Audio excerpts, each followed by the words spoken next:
Hey guys, what's up? Welcome to today's video. I have a super fun DIY for you. So what I was doing, I was at Kohl's one day and I came across this super cute sign, tray, sign, whatever the heck it is. I saw this and I was like, I wonder if I can make that. So this thing is normally $50, and if you are familiar with Kohl's, you know that they have a flip and sale every single day. Or you can get a 30%, 20%, 15%, whatever. You always have a coupon or there's a sale going on. So I could have probably gotten it for maybe 30, maybe even 25. Sometimes they do like the 50% on their holiday stuff, but I recreated it for around $5. So it doesn't look identical, but that's fine. I didn't want it to look identical to it, but it was definitely inspired by this cute little Kohl's sign. So first I'm going to show you guys all of the products I used, some of the products I bought, and then some of the other products I already had.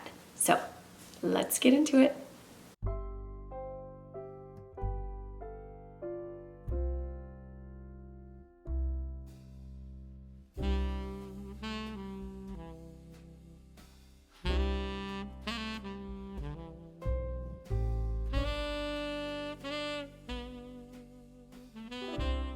All right, so originally I thought that if I just spray painted this tray white that it would look good, but I realized shortly after I put the contact paper that it did not look okay. It looked kind of cheap. So what I did was I put this contact paper down, and as I was laying it out, I was realizing that it was just going to be way too bumpy. So what I did was I went ahead and got some foam board, and I stuck the contact paper on the foam board, and then I cut it out with my X-Acto knife.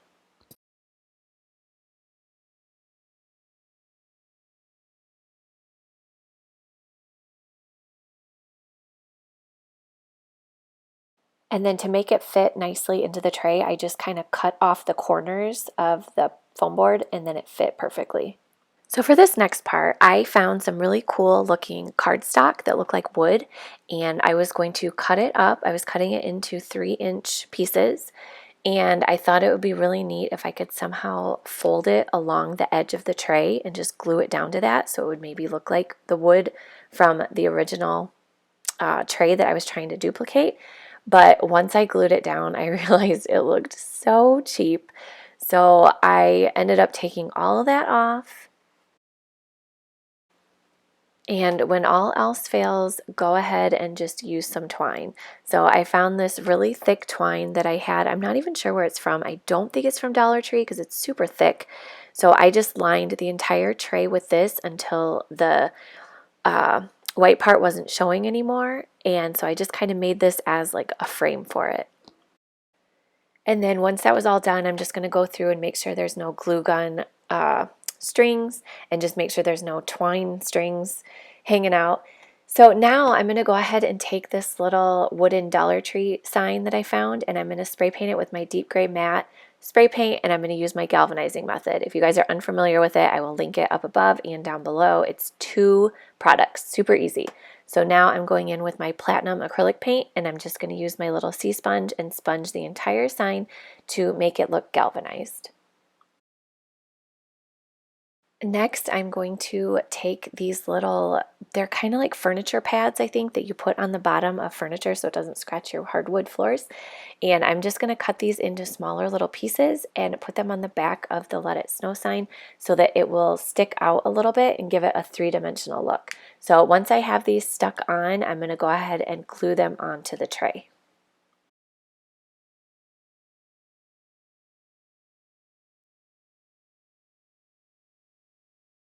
Now for the lights. So I am taking these lights that I found at IKEA, and these are working out perfect because they're actually flat.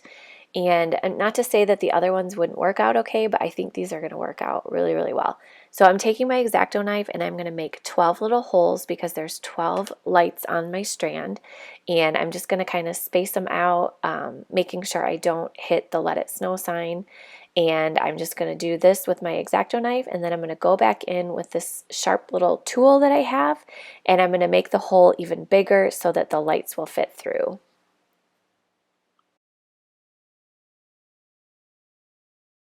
Now I'm just going through and sticking the lights through, and you could glue them if you wanted to. I didn't glue them in place.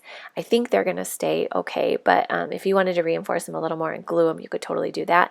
And then what I'm going to do is take a piece of poster board and actually stick that on the back and glue it on there so that it'll kind of hold the wires in place. My plan is not to hang this, but I just kind of want to set it up somewhere. So I'm going to put the battery pack just setting behind it, so you won't be able to see it. But I won't have to worry about hanging it. Next, I'm taking these cute little trees that I found at Dollar Tree. It's like a little miniature section or whatever. And I'm cutting off the stand so that I can glue these in the bottom. And I didn't show myself doing it, but I glued both of them in the little corner. And then I ended up finding a little present that I found in my grandma's workshop that she wasn't going to be using. So I went ahead and glued that on next to it. And time out. This is when I realized that apparently when I was recording myself sticking on the little snowflake stickers, apparently I wasn't recording. So I just went ahead and put some of those little stickers. Those are from Dollar Tree as well. I'm so sorry I wasn't able to show you guys those, but yeah, I just stuck a bunch of those on as well. And that is it for this, you guys. I think it turned out so cute.